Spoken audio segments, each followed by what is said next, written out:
मेरा नमस्कार।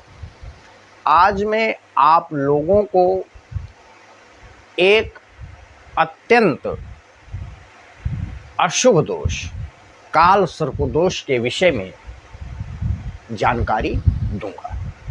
ये कितने प्रकार का होता है और कैसे बनता है जनपत्री में, इसके विषय में जानकारी दूंगा। आइए देखिए, किसी भी लग्न का जन्मांक चक्र हो, इसका लेन देन नहीं है। यदि राहु और केतु के बीच में, देखिए सारे ग्रह आ गए, राहु और केतु के बीच में जब सारे ग्रह आ जाते हैं तब जो है काल सर्प दोष का जो है निर्माण होता है। जब राहु और केतु के बीच में जो 7 ग्रह हैं, जब वो आ जाते हैं या मध्य में पड़ जाते हैं, तब काल सर्प अशुभ दोष का जो है निर्माण हो जाता है। ठीक है, ये बहुत ही अशुभ दोष होता है। कैसे पता चलता है कि कोई भी जातक काल सर्प दोष से प्रभावित है? तो जो लोग काल सर्प दोष से प्रभावित होते हैं उन लोगों को सोते समय स्वप्न में बहुत ही भयावह घटनाएं देखने को मिलती हैं। ऊंचाई से गिरना, बिजली से जलना, भूकंप का आना, सर्पदंश से बार बार ग्रसित होना, ये स्वप्न वो जो है देखता रहता है। कहने का मतलब है, ठीक है, अशुभ घटनाएं, मतलब वो अशुभ देखता है। ऐसा प्रतीत होता है कि मानो मेरी मृत्यु हो रही, इसी से वो चिल्लाता है। कहने का मतलब मतलब सर्प दोष से प्रभावित व्यक्ति को खतरनाक से खतरनाक स्वप्न आते हैं। ऊंचाई से गिरना है, बिजली के तार टूटकर उसके ऊपर गिरना है, भूकंप आना है, वृक्ष से गिरना है, नदी में डूबना है। ये मतलब इस तरह की घटनाएं उसके साथ स्वप्नवत जो है घटित होती हैं और उसको जो है सही प्रतीत होता है। उसी में वो जो है स्वप्न में चिल्लाता है, डरता है। ठीक है, ये मतलब दुर्मरण कलंक संबंधित ये स्वप्न जो है उसको बार बार आते हैं। तो कहने का मतलब है कि ये 12 प्रकार का होता है। जब राहु जो है लग्न में होगा, केतु 7वें भाव में होगा और उसके सारे बीच में सारे ग्रह आ जाएंगे, शेष सारे ग्रह आ जाएंगे, तो जो है अनंत काल सर्प दोष का जो है निर्माण होता है। ठीक, जब राहु दूसरे भाव में आ जाएगा, केतु 8वें भाव में आ जाएगा, बाकी सारे ग्रह इनके बीच में आ जाएंगे, तब जो है कुलिक नामक काल सर्प दोष का निर्माण होगा। जब राहु तीसरे भाव में आ जाएगा, केतु 9वें भाव में आ जाएगा, अब बाकी जो 7 ग्रह हैं वो समस्त सारे ग्रह जो है इनके बीच में, मतलब नाने की तीसरे भाव और 9वें भाव, मतलब राहु जो है तीसरे भाव में बैठ जाएगा, केतु जो है 9वें भाव में बैठ जाएगा, उनके बीच में सारे ग्रह आ जाएंगे, तब जो है वासुकी नामक काल सर्प दोष का निर्माण होगा। जब राहु 4थे भाव में आ जाएगा और केतु 7वें भाव में आ जाएगा, तब शंखपाल नामक काल सर्प दोष का निर्माण होगा।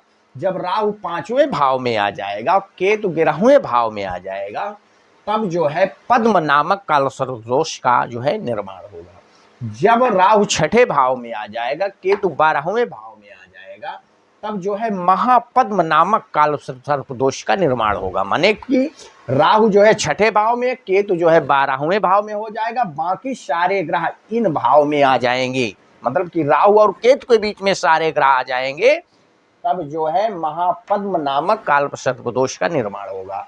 जब राहु 7वें भाव में आ जाएगा, केतु पहले भाव में आ जाएगा, बाकी सारे ग्रह इनमें आ जाएंगे, 7 ग्रह सूर्य, चंद्रमा, मंगल, बुध, बृहस्पति, शुक्र, शनि इनके बीच में आ जाएंगे, तब जो है तक्षक नामक काल सर्प दोष का निर्माण होगा। जब राहु 8वें भाव में आ जाएगा, केतु जो है दूसरे भाव में हो जाएगा, तो कुलिक नामक काल सर्प दोष का निर्माण होगा। अब बाकी सारे ग्रह इनके बीच में आ जाएंगे, यहाँ यहाँ यहाँ यहाँ यहाँ, ठीक है, और केतु यहाँ बढ़ जाएगा, राहु यहाँ बढ़ जाएगा। तब जो है कहने का मतलब है कि कुलिक नामक काल सर्पदोष का निर्माण होगा। जब राहु जो है नवम भाव में आ जाएगा और केतु जो है तीसरे भाव में आ जाएगा, बाकी सारे ग्रह इन भाव में आ जाएंगे, तब जो है शंखनाद नामक काल सर्पदोष का निर्माण होगा। जब राहु दशम भाव में होगा और केतु चौथे भाव में होगा, बाकी सारे ग्रह इन भाव में आ जाएंगे, तब जो है पातक नामक काल सर्पदोष का निर्माण होगा। और जब कहने का मतलब है कि राहु 11वें भाव में आ जाएगा और केतु जो है कहने का मतलब है कि 5वें भाव में आ जाएगा, तब जो है विषाक्त नामक काल सर्पदोष का निर्माण होगा। और जब राहु 12वें भाव में आ जाएगा और केतु जो है 6ठे भाव में आ जाएगा, तब जो है शेष नाग नामक काल सर्पदोष का निर्माण होगा। अब कारण इसमें ये है कि जैसा मान लीजिए कि राहु आपका प्रथम भाव में है, केतु आपका 7वें भाव में है, बाकी सारे ग्रह इन भाव में आ गए, तो अनंत नामक काल सर्पदोष का निर्माण हुआ।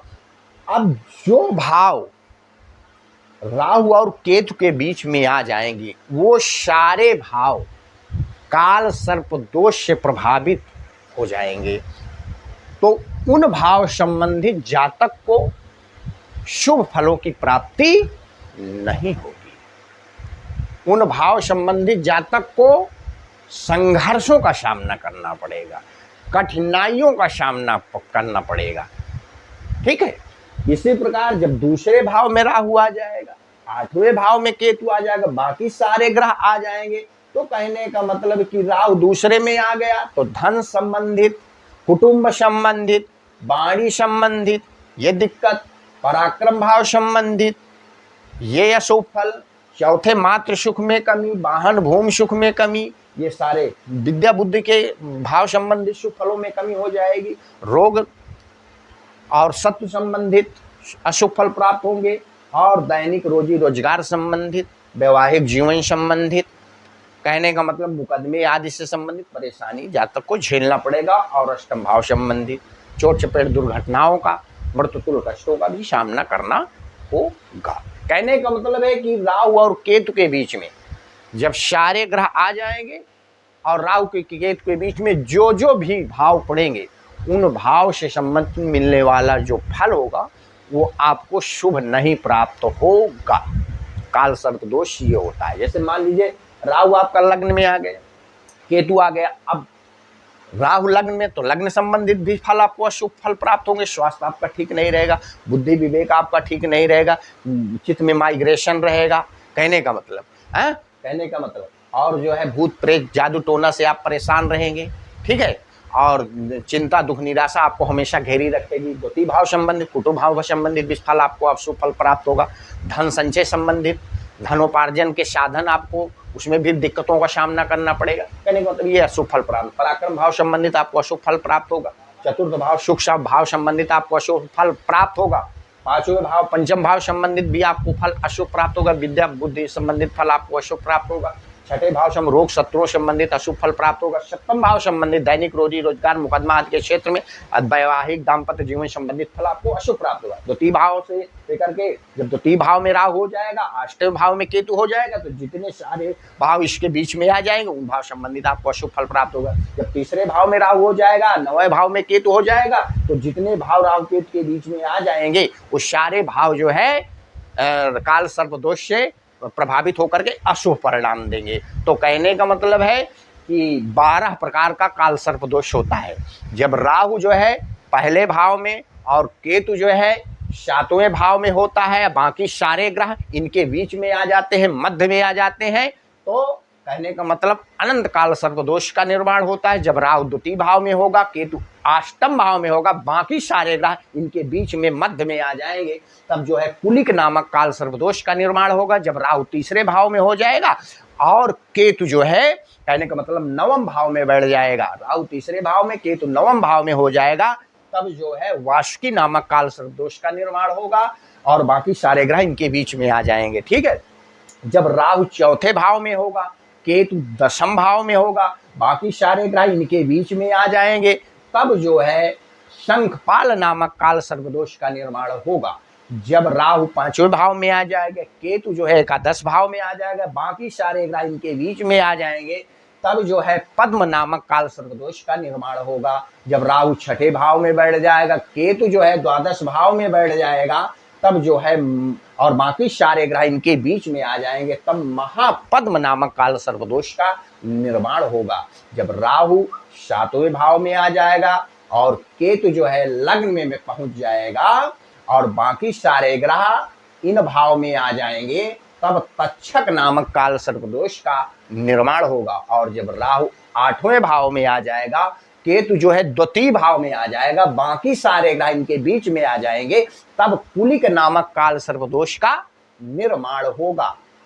जब राहु 9वें भाव में आ जाएगा, केतु जो है तीसरे भाव में आ जाएगा, बाकी सारे ग्रह इनके बीच में आ जाएंगे, तो शंखनाद नामक काल सर्पदोष का निर्माण होगा। जब राहु 10वें भाव में बैठ जाएगा, केतु 4थे भाव में बैठ जाएगा, बाकी सारे ग्रह इनके बीच में आ जाएंगे, तब पातक नामक काल सर्पदोष का निर्माण होगा। जब राहु एकादश भाव में बैठ जाएगा, केतु 5वें भाव में बैठ जाएगा, बाकी सारे ग्रह इनके बीच में आ जाएंगे, तब विषाक्त नामक काल सर्पदोष का निर्माण होगा। और जब राहु जो है द्वादश भाव में पहुंच जाएगा और केतु जो है 6ठे भाव में आ जाएगा, बाकी सारे ग्रह इनके बीच में आ जाएंगे, तब शेषनाग नामक काल सर्पदोष का निर्माण होगा। इसकी शांति करवाना चाहिए किसी भी महीने के कृष्ण पक्ष की पंचमी या सावन महीने के नाग पंचमी के दिन शिव मंदिर में जो है किसी सुयोग्य जानकार पंडित विद्वान के द्वारा जो है यथोचित ढंग से इसकी शांति करवाना चाहिए। और उसमें चांदी का नाग या नागिन जोड़ा बनवा करके और मंत्र जाप राहु का होना चाहिए यथोचित तरीके से, विधिवत तरीके से। तो इससे राहु की जो है मतलब शांति होती है, काल सर्पदोष की शांति होती है। और राहु केतु के बीच में जितने भाव मध्य में पड़ जाते हैं या जो भाव प्रभावित होते हैं, उनसे मिलने वाला जो अशुभ फल होता है वो शुभ फल में बदल जाता है। इसलिए इसकी शांति अति आवश्यक है, ताकि जातक जो है अपने जीवन में उन्नति कर सके। क्योंकि जो भाव राहु और केतु के बीच में आ जाते हैं, ठीक है, वो भाव जो है जब मतलब काल सर्पदोष का निर्माण होता है, तो राहु केतु के बीच में जब सारे ग्रह आ जाते हैं, तो सारे ग्रह राहु केतु के बीच में आ जाते हैं। और जो जो भाव राहु केतु के बीच में पड़ जाते हैं, उन भाव से मिलने वाला फल जो है वो अशुभ हो जाता है। इसकी शांति अति आवश्यक है। मेरी वीडियो यदि आप लोगों को अच्छी लगी हो तो कृपया मेरे चैनल को लाइक, शेयर एवं सब्सक्राइब कीजिए, ताकि जो भी मैं नई वीडियो अपलोड करूं उसकी नोटिफिकेशन आप लोगों को समय समय पर प्राप्त होती रहे। धन्यवाद।